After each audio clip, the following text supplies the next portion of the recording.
गदर movie में तारा सिंह ने इस लंबी नाक वाले ट्रक से अशरफ अली के गुंडों के ऊपर कहां ढहते हुए तो आप सभी ने जरूर देखा होगा, लेकिन ये तो सिर्फ एक मूवी है।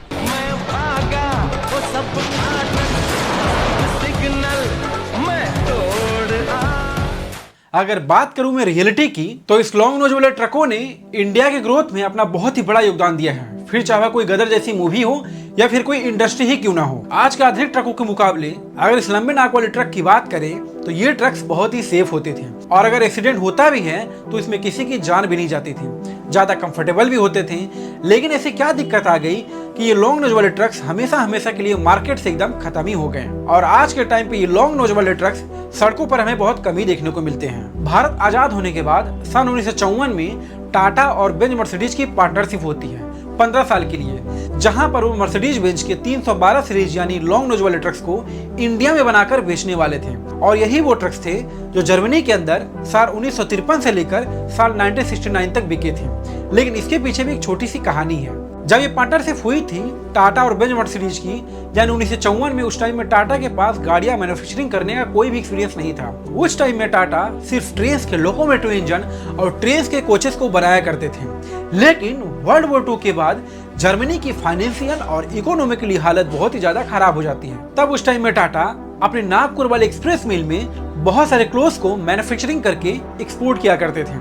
और जब इस लंबे नोज वाले ट्रक्स के प्रोजेक्ट को टाटा ने अप्रोच किया डैमलर बेंज को, यानी बेंज मर्सिडीज को, इंडिया के अंदर ट्रक्स बनाने को, तो वो इसे मना नहीं कर पाए। फिर आगे चलकर दोनों में 15 साल के लिए पार्टनरशिप हो जाती है, और 15 साल तक ये ट्रक्स इंडिया के अंदर मैन्युफैक्चरिंग होते रहे। और फिर 15 साल के बाद होता क्या है कि ये पार्टनरशिप खत्म हो जाती है और बेंज मर्सिडीज वापस जर्मनी चली जाती है। फिर बाद में टाटा ने बेंज मर्सिडीज के लोगों को हटाकर उसकी जगह अपना लोगो लगाकर इस ट्रक को इंडिया के अंदर बनाकर बेचना जारी रखती है। शुरुआती दिनों में टाटा ने डी मॉडल के ट्रक्स को बनाकर लॉन्च किया, जिसमें सिर्फ एक सिंगल सीट होती थी और आगे का इंजन कुछ ज्यादा ही बड़ा होता था।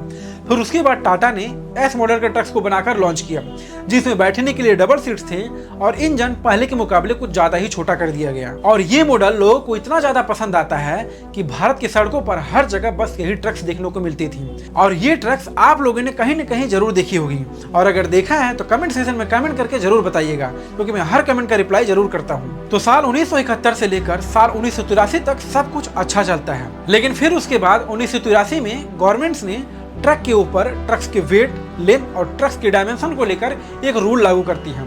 उस कानून में ट्रक्स की लेंथ को 12 मीटर से लेकर 19 मीटर तक रखी जाती है, और इस लॉ के अंदर जब इस गाड़ी की पूरी लंबाई को मापी जाती है ट्रक की हेडलाइट से लेकर पीछे की टेल लाइट तक, जिसके बाद से इस ट्रक के ऊपर एक बड़ा खतरा मंडराने लगता है। और इसका कारण भी था। अक्सर ट्रकिंग इंडस्ट्री में होता क्या है कि गाड़ी को मुनाफे के लिए उस गाड़ी को लोड से ज्यादा यानी ओवरलोड करके चलाया जाता है। फिर चाहे वह कोई भी कंपनी हो, वो सिर्फ इसी बात पर ध्यान देती है कि कम पैसों में ज्यादा से ज्यादा सामान भेजा जा सके। और उसी जगह जब एक ऐसी लंबी नोज वाले ट्रक्स काम करेंगे तो इसमें सामान भी कम लोड हो पाएगा, और साथ ही साथ उसके बोनट की लेंथ भी इंक्लूड होगी उस ट्रक के अंदर। और इसी वजह से कंपनी ने इस ट्रक को बनाने से ज्यादा केबिन ओवर ट्रक बनाने पर अपना पूरा फोकस किया, क्योंकि वहां पर ज्यादा फायदा हो रहा था ड्राइवर्स का, और साथ ही साथ कंपनी का भी फायदा हो रहा था इस न्यू मॉडल के ट्रक्स को बनाने में, क्योंकि इसमें कम पैसा खर्चा हो रहा था उस लंबे नोज वाले ट्रक्स के मुकाबले। लेकिन लॉन्ग नोज वाले ट्रक्स की सबसे खास बात यह थी कि इस ट्रक्स के इंजन की वाइब्रेशन और नॉइसेस केबिन के अंदर बहुत कम आती थी, क्योंकि इंजन बाहर की तरफ होते थे।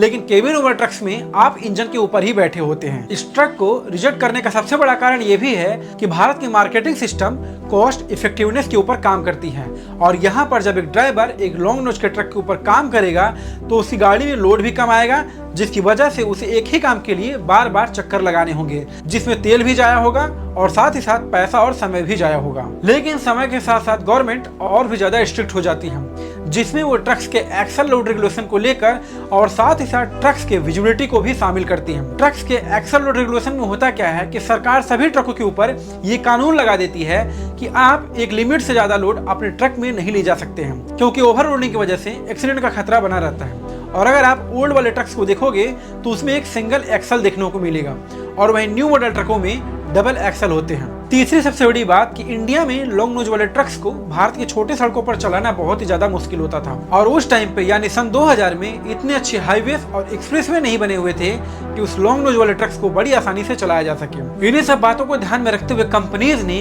इस न्यू मॉडल वाले ट्रक्स यानी केबिन ओवर वाले ट्रक्स को बनाना ही प्रेफर किया, उस पर ही अपना पूरा फोकस किया, क्योंकि विदेशों में ये ट्रक्स काफी ज्यादा पॉपुलर हो रहे थे और इन्हीं सब कारणों की वजह से ये लॉन्ग नोज वाले ट्रक्स हमेशा हमेशा के लिए इंडिया से टाटा बाय बाय कर दिए गए हैं। अगर ये वीडियो आपको पसंद आती है तो इस वीडियो को लाइक और सब्सक्राइब शेयर जरूर कीजिएगा, क्योंकि मैं ऐसी एजुकेशनल और नॉलेजेबल वीडियोस बनाता रहता हूँ। मिलते हैं अगले वीडियो में।